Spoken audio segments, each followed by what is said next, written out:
Robert Schilder, gepakt en gemazeld in deze affaires, hè? Jawel, ja, inmiddels wel redelijk vaak meegemaakt. Ja. Ja. Is dat nog leuk? Jawel.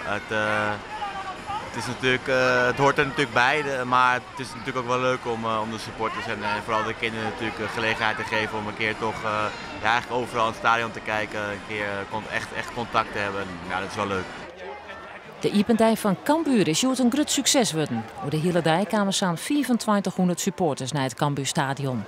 Weer vooral een soort drokte bij de stands met de nieuwe Cambuur shirts. Daar waren goede zaken die in. Wat is er nieuw aan?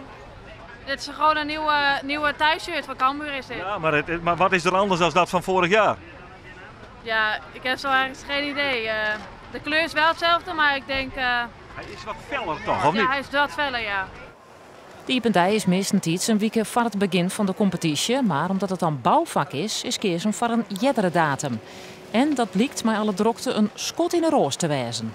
Het is ongekend, zo'n hoeveelheid mensen en ook een positieve sfeer, want dat is ook mooi om mee te maken. Het is heel relaxed, heel betrokken ook, de handtekeningen sessies, daar komt maar geen eind aan. Nee, het is een ultieme Cambuurdag. We hebben het verspreid over het hele gebied. Voor de kinderen, voor de volwassenen, maar ook voor de 18-plus achter de Noord. Eigenlijk voor alle doelgroepen hebben we wat bedacht. Je wil het voor iedereen doen en iedereen aan de zin maken. En dat lijkt te lukken, dus dat is heel positief. Cambuur begint de competitie op vrijdag 18 augustus met een thuiswedstrijd tegen Jong Ajax.